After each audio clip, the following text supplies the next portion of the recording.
আজ সকাল সকাল ঘুম ভেঙেই চলে এসেছি ছাদে। গত দুদিন ধরে প্রচুর বৃষ্টি পড়ছিল। কোথায় কোথায় টবে জল জমে গেছে, না গাছগুলো পচে যাচ্ছে, দেখতে চলে এলাম।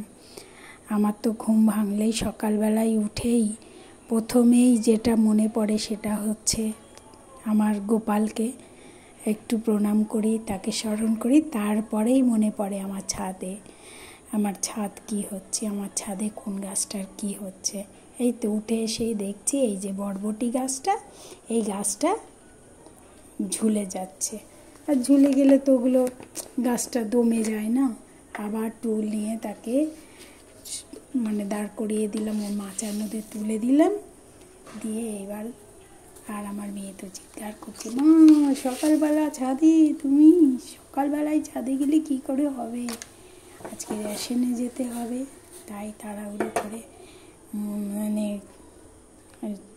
ছাদ বাগান থেকে নেমে সেই রেশনের দিকে যেতেই হবে, মাসের শেষ।